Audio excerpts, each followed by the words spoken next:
Hi guys, welcome back to my channel. My name is Kaylee and this is Get Lit with Kaylee. We're gonna start out the year strong with the book haul.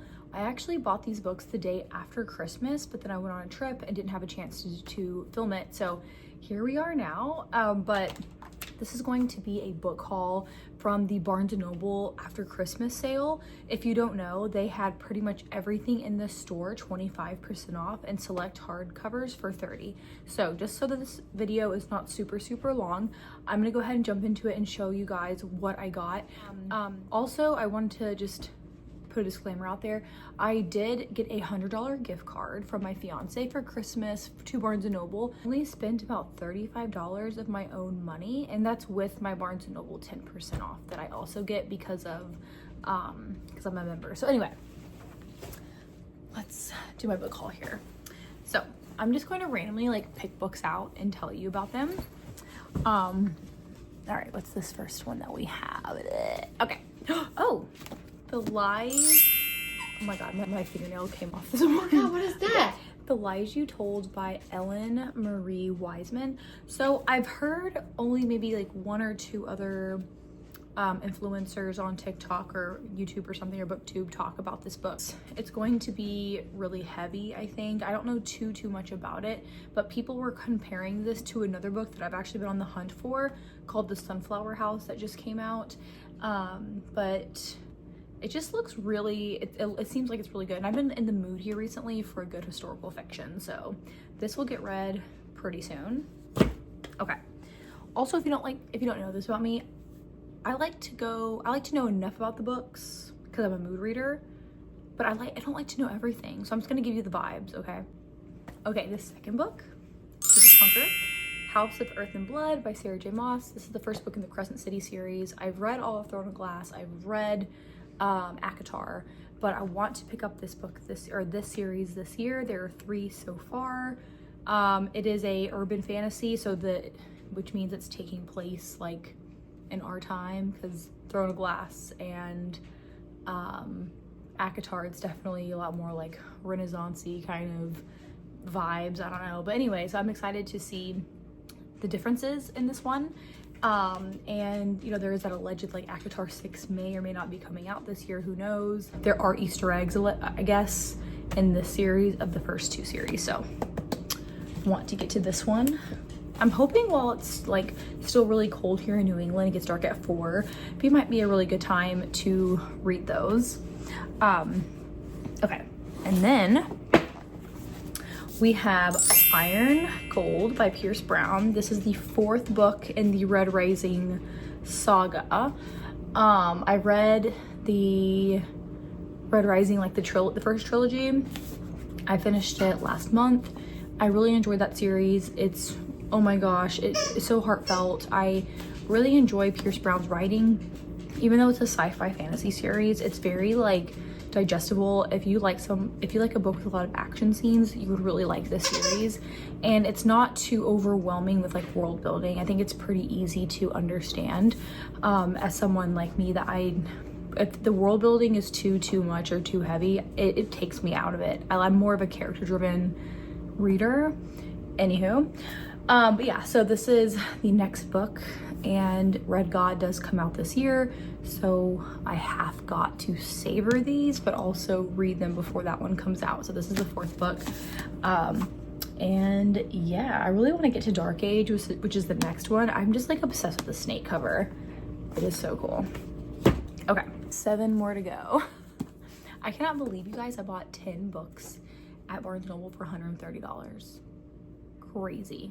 And really it was only $30 for me because girl math, I had a gift card. So anywho, so the 4th book that I picked up was My Brilliant Friend. This is by Elena Ferrante. I don't know too much about this one, but I do know that it is taking place in the 1950s in Italy. It follows like 2 friends, and I have not seen, this has not been like a big book talk book from I mean, I haven't seen a lot of talk about it. I have seen a couple of creators on YouTube though talk about this book and really enjoy it and say it's like one of their best books of the year, which, you know, and it also says it's the #1 best book of the century by the New York Times. So anyway, I want to read this book. There's, I believe, quite a few interconnected standalones. So yeah, she has quite a backlist. So definitely want to get to this one and see what I think about it. Okay, book number 5 is The Storyteller by Jodi Picoult. Jodi Picoult last year was an author that I read, like, how many books did I read by her? I read 5 books by Jodi Picoult last year. She's definitely now an auto-buy author. She's kind of like a Mount Rushmore author for me, someone that I want to read her entire backlist. So of course I had to pick this up.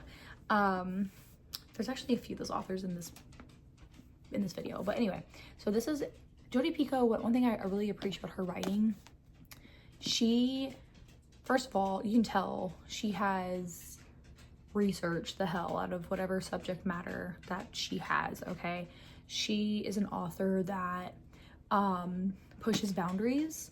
She has a lot of controversial topics in her books, and there's morally gray and flawed characters that you get their perspectives, and it's not that you empathize with them, but she tells it from their perspective without putting the reader in a situation where you're like, should I feel bad for this person? Like, there's, like, in Mad Honey, there's some people that are like that, and especially Small Great Things.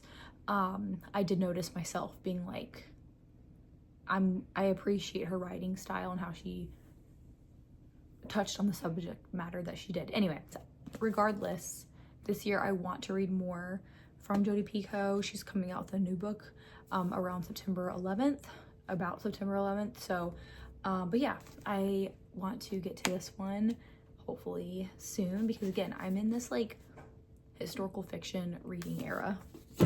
And then, yes, all right, we're halfway done, folks.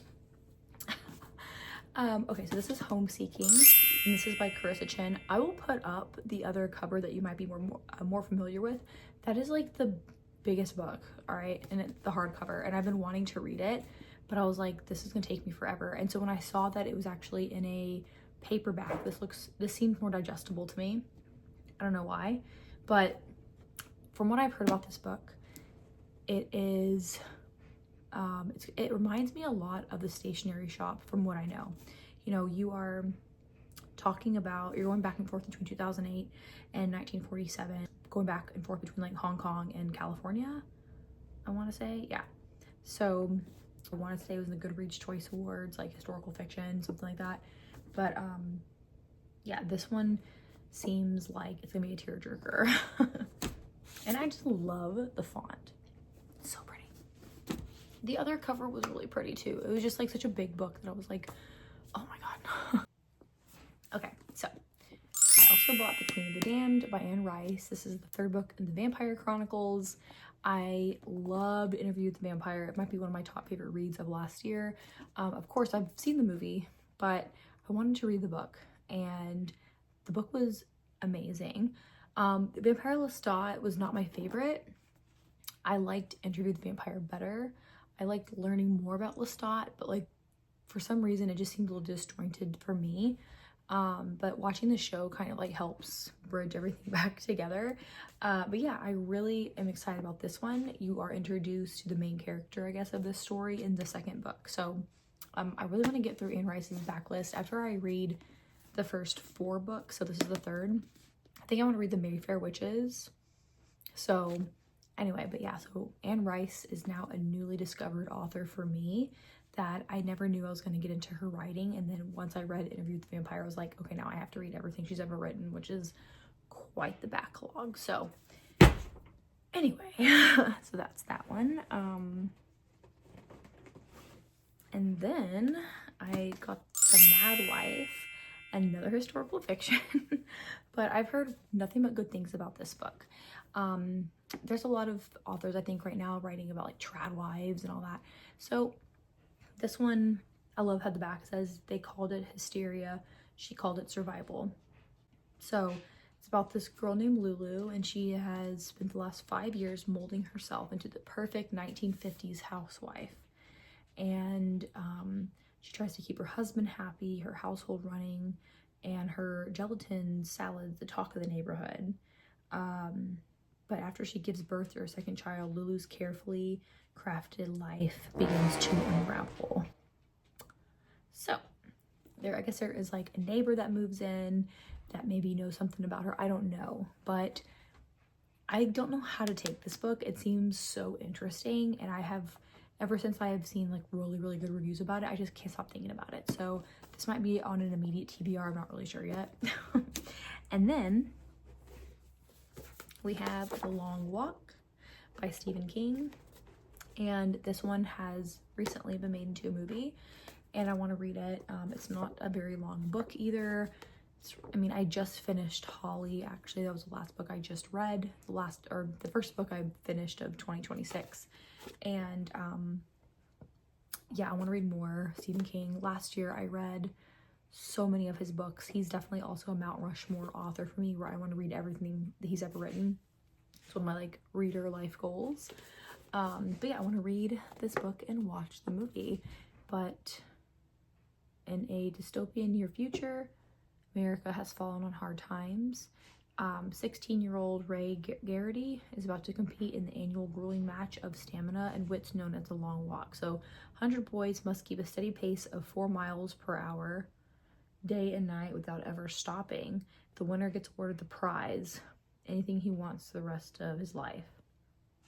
Whoa. It's like, it's gonna be like the Hunger Games or something. I don't know, but I'm really excited about that one. Oh, here, there we go. You guys see the books here too. All right, and the last book that I got was The Running Man, and that's also by Stephen King. You guys, I have been so excited I want to see the movie so bad, but this book just seems so good. I've heard a lot of, because Misery by Stephen King was a book that I could not put down. It was just like, I was on the edge of my seat. Some of his books are a little bit slower paced, so like, I heard that this one was also very fast paced, as something you can't put down. It's also a short book, so I'm hoping it gives me Misery vibes. But yeah, I'm really excited to read this one and also watch the movie. This one also is kind of like a TV show kind of situation, competition, but it says Ben Richards is a desperate man. No job, no money, no way out, and a young daughter in need of a proper medical attention. He turns to the only possibility of striking it rich in this near future dystopian America. I'm sensing a theme here. And what it says, participating in the ultraviolet TV programming of the government-sanctioned network, Ben soon finds himself selected as a contestant on the biggest and best that the network has to offer, The Running Man, a no-holds-barred 30-day struggle to stay alive as public enemy number one. Dang. It means $1 billion in prize money if he can live for the next month. No one has ever survived longer than 8 days. Dang. Okay, so yeah, we have to read this one. Okay, so that's the haul. I tried to make it a short and sweet video. Thank you so much for being here with me. If you could, please like and subscribe. I have a goal this year, guys, that I really want to get to 2,500 subscribers. I love watching BookTube. It's one of my favorite things to do, and making videos is really fun. I think I got into like a video rut last year where I just like did not feel like uploading anything, but I'm in this mood now where it's like I really want to grow my channel and really like dive in deep. So anyway, yeah, thanks for being here again, and remember to take care of yourself. Bye.